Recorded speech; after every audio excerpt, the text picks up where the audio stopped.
बुलंदशहर जिला न्यायालय में चहलकदमी हो रही है। उसी परिसर में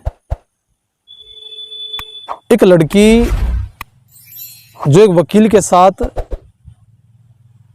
घूम रही थी, लड़की के हाथ में एक पोटली थी।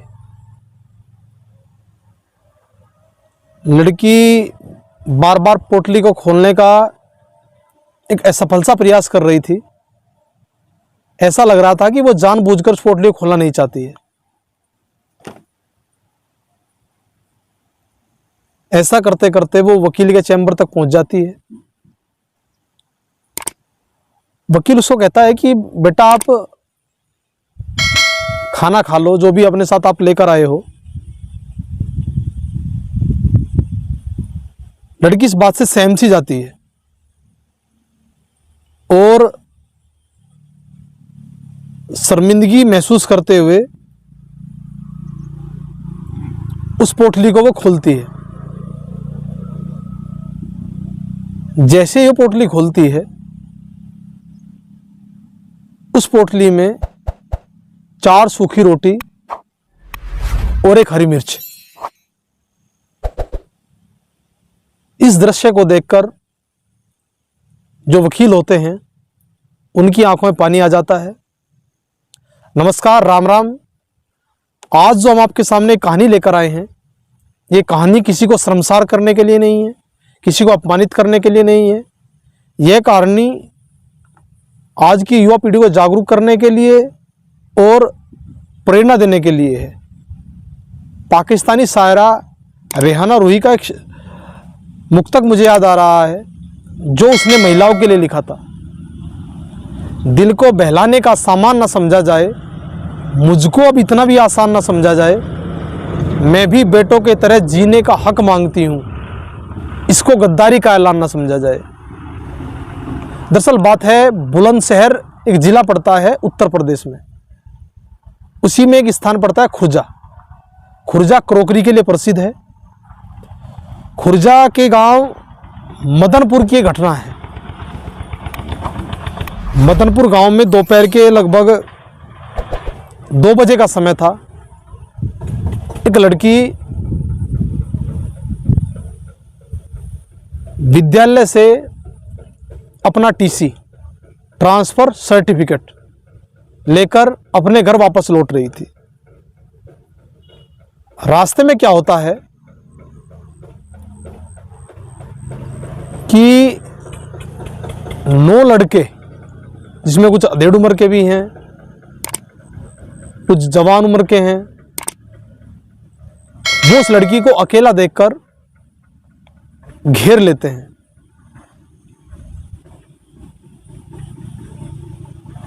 और लड़की को उठाकर वो जंगल की तरफ ले जाते हैं। लड़की शोर मचाने का प्रयास करती है, जोर से चीखती वो, चिल्लाती वो है, लेकिन दूर दूर तक कोई भी उसकी आवाज़ को सुनने वाला नहीं था।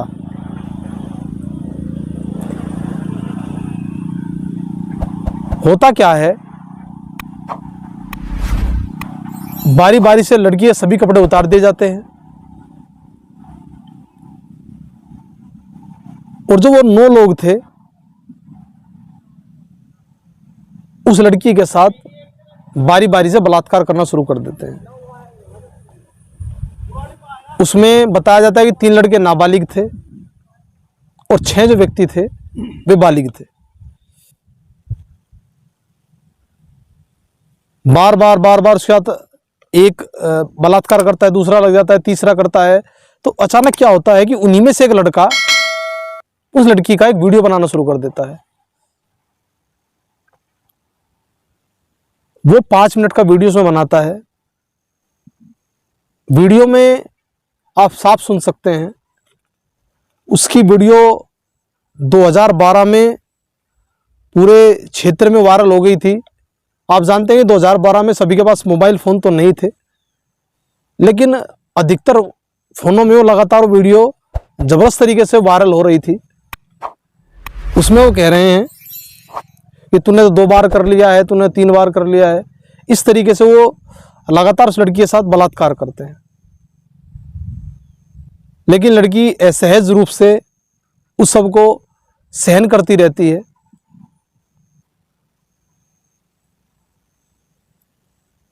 लगभग 2 से 3 घंटे लगातार उसका बलात्कार करने के बाद वो लड़की को गांव में जाने के लिए कहते हैं और धमकी देते हैं, अगर तूने किसी को गांव में बताया तो तेरे पूरे परिवार का हम खात्मा कर देंगे, पूरे परिवार की हम हत्या कर देंगे।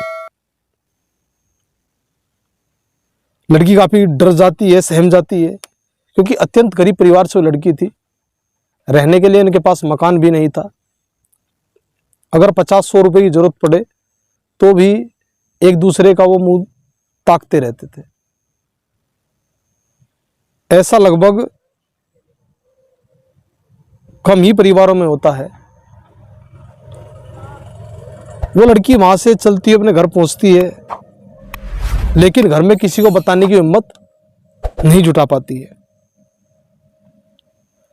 लेकिन जो वो वीडियो था, उस घटना के 3 से 4 दिन बाद पूरे गांव में वायरल हो जाता है।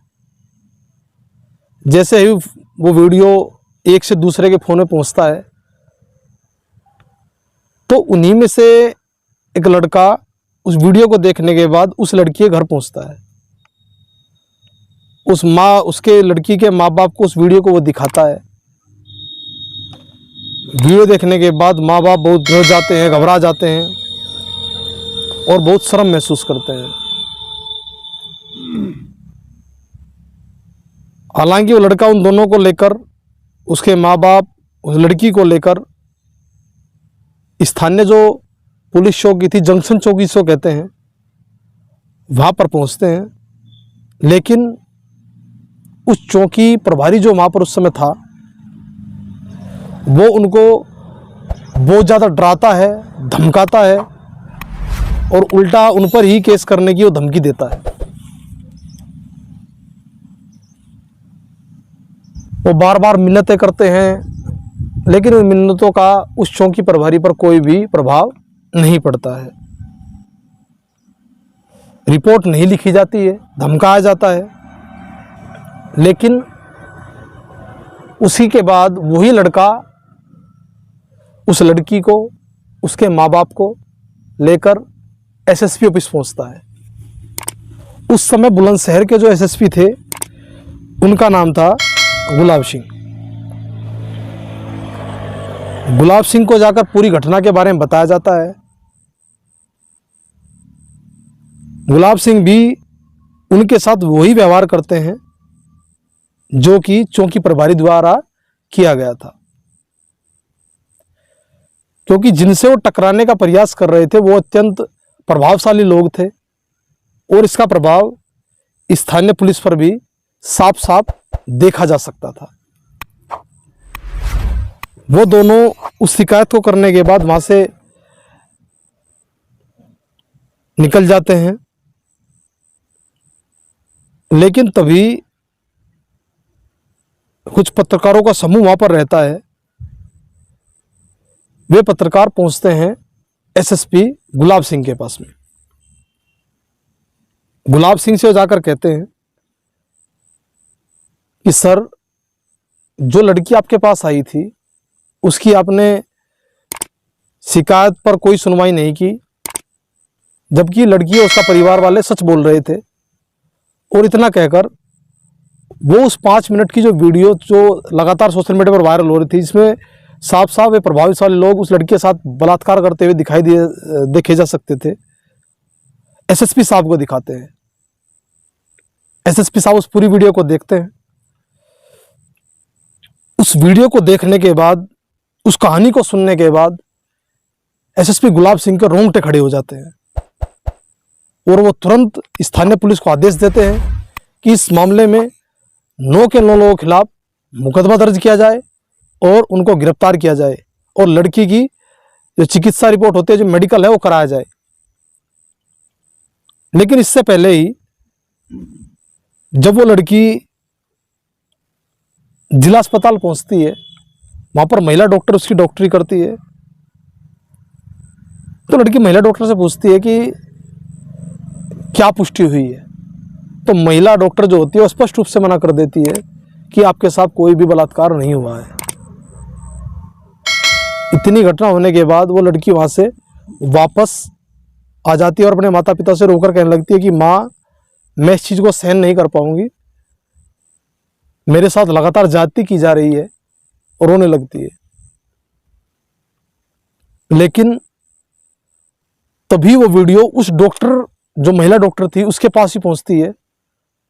और उस वीडियो को देखने के बाद, क्योंकि महिला डॉक्टर ने पैसे लिए हुए थे और पैसे लेकर उसी गलत डॉक्टरी रिपोर्ट डॉक्टर ने बनाई थी। अत्यंत ये गंभीर मामला था।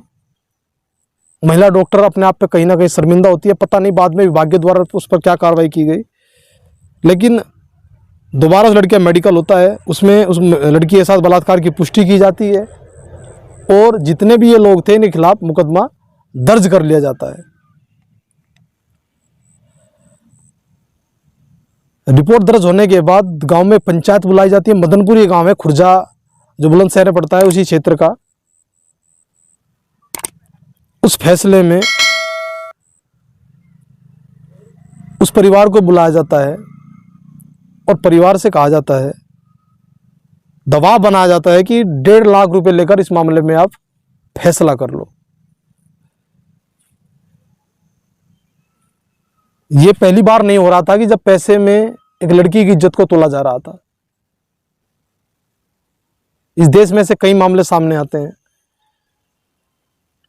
लेकिन परिवार पूरे गांव के सामने मजबूती से अपना पक्ष रखता है और उन पैसों को लेने से वो मना कर देता है। परिवार अत्यंत गरीब था, 1.5 लाख रुपए में सौदा किया जा रहा था, लेकिन परिवार ने स्पष्ट रूप से इस मामले में मना कर दी थी। इसके बाद उसी लड़की के समाज के जो लोग होते हैं वो इकट्ठा होते हैं और आपस में बैठकर उनका एक बैठक होती है, जिसमें वे आपस में बैठकर बात करते हैं कि अब 2,000 रुपये तुम दो, 4,000 रुपये तुम दो, लड़की का केस हम लड़ेंगे। कुछ कहते हैं कि इस पैसे को आप लोग खा जाओगे, क्योंकि गाँव में चलता ही है कि, लेकिन इस आपस में अपनी इज्जत का सौदा होते हुए देख लड़की कहती है कि मुझे ये केस नहीं लड़ना है और मैं मरना चाहती हूँ। लेकिन फिर क्या होता है, बुलंदशहर कोर्ट में वकील हैं संजय कुमार शर्मा। संजय कुमार शर्मा कहते हैं लड़की से कि मैं तेरा केस बिल्कुल मुफ्त में लड़ूंगा, किसी को भी एक पैसा देने की जरूरत नहीं है, और मैं पूरी मजबूती से इस केस की मैं पैरवी करूंगा। संजय कुमार शर्मा की बात सुनने के बाद उसी गांव के सतीश कुमार नाम के व्यक्ति भी कहते हैं कि जितना भी खर्च इस लड़की से संबंधित होगा वो सारा खर्च मैं खुद वहन करूंगा। और इतनी बात होने के बाद वो केस जिला न्यायालय में चल जाता है। 9 के 9 लोगों को गिरफ्तार कर लिया जाता है।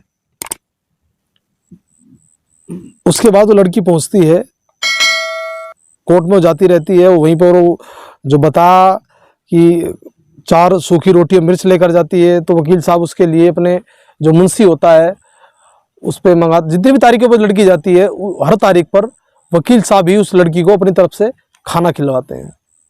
ऐसे वकील आपको बहुत कम देखने को मिलेंगे। जिस प्रकार से लड़की की बिना किसी पैसे के मदद कर रहे थे, उस मामले में पैरवी कर रहे थे, मजबूती से उसका पक्ष रख रहे थे। लेकिन तभी क्या होता है, फास्ट ट्रैक कोर्ट में एक केस चल रहा था, अचानक एक सुबुगाहट जनपद में फैल जाती है। हालांकि सच थी या झूठ थी, न्यायालय पे मैं सवाल नहीं उठाना चाहता। उस समय बुलंदशहर जिला जो न्यायालय था उसमें एक महिला जज थी। महिला जज पर आरोप लगता है कि महिला जज ने इस मामले में आरोपियों के पक्ष में फैसला सुनाने के लिए 1 करोड़ रुपए की रिश्वत ले ली है। जब ये बात लड़की को पता चलती है, लड़की सीधी उस महिला जज के पास जाती है और कहती है कि मुझे केस आपसे नहीं लड़वाना है। और जिला जो जज होते हैं उनकी आगे एप्लीकेशन देती है कि मैं केस को किसी और जज से फैसला सुनाएं, वो इस पक्ष मेरे पक्ष को सुने। लेकिन वो जो महिला जज होती है उसे बुलाती है और कहती है निष्पक्ष रूप से जो आरोपी लोग हैं उनको इस मामले में सज़ा देने का पूर्ण प्रयास करूँगी, और लड़की इस बात से सहमत हो जाती है। लेकिन वकील द्वारा एक बात रखी जाती है कि इस जो घटनाक्रम वो घटा था उसकी जो वीडियो बनी हुई थी, उस वीडियो को कोर्ट में सभी के सामने सुना जाए।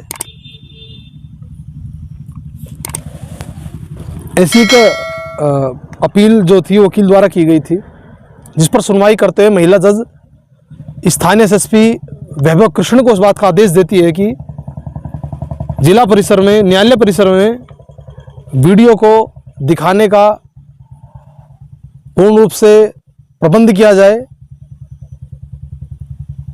जज के आदेश पर न्यायालय परिसर में लैपटॉप की व्यवस्था की जाती है। उस वीडियो जो पेन ड्राइव में सुरक्षित थी उसको लाया जाता है और पूरी कोर्ट के सामने उस वीडियो को देखा जाता है। हालांकि इससे पहले इस केस से जुड़े जितने भी लोग थे, चाहे वो संजय कुमार शर्मा वकील हो, उनको भी 1 करोड़ रुपये पेशकश बताया की गई थी उस समय, और जो वो सतीश कुमार शर्मा थे और जितने भी 5 से 6 लोग इस केस से जुड़े हुए थे उनको सभी को मोटी रकम देने की पेशकश की गई थी। लेकिन सभी लोगों ने इस मामले में पैसे लेने से साफ साफ इनकार कर दिया था। इस पूरी वीडियो को देखने के बाद उस घटना में सम्मिलित जितने भी लोग होते हैं, जिसमें से बताया जाता है 3 लोग जो थे वो नाबालिग थे जिनका मुकदमा अलग कोर्ट में चलता है, और एक व्यक्ति उसमें सम्मिलित नहीं था, ऐसा पूरे सबूत में देखा गया, बताया गया। लेकिन इससे अलग जो 5 व्यक्ति थे,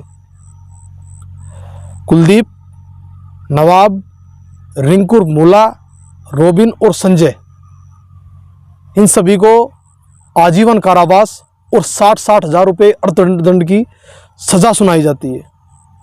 और कहा जाता है कि इनको तब तक जेल में रखा जाए जब तक इनकी मौत ना हो जाए। मैं फिर से कह रहा हूँ, ये घटना जो है बड़ी संवेदनशील है। हालांकि उस लड़की का नाम नहीं बताऊंगा, उस लड़की की बाद में शादी हो गई है, वो अपना खुशहाल जीवन जी रही है। लेकिन लड़की ने सभी के लिए एक मिसाल पेश की है कि अपने ऊपर हुई दर्दगी का किस तरीके से लड़की ने सामना किया, मजबूती से अपना पक्ष रखा। हालांकि जेल में जो वे पड़े हुए थे, जो आरोपी इस केस के थे, दरिंदे इस केस के थे, वे सोचते हैं कि अगर ये वीडियो ना बनता तो कहीं ना कहीं हम बच जाते। हमारी सभी लोगों से अपील है, इस प्रकार के जो मामले आज भी देश में घटित होते हैं उनमें जो पीड़ित पक्ष है उसकी मदद की जाए, और इस प्रकार के हैवानों को प्रशासन भी मजबूती से ऐसी सज़ा उनको दे जिससे आने वाली पीढ़ी उसको ध्यान में रखते हुए इस प्रकार के कृत्य करने से बचे, क्योंकि ये घिनौना करते हुए था। कल तक के लिए नमस्कार। कल शाम आपसे फिर मिलेंगे उसी समय एक नई कहानी के साथ। देखते रहिएगा एवरेस्ट 24 न्यूज़।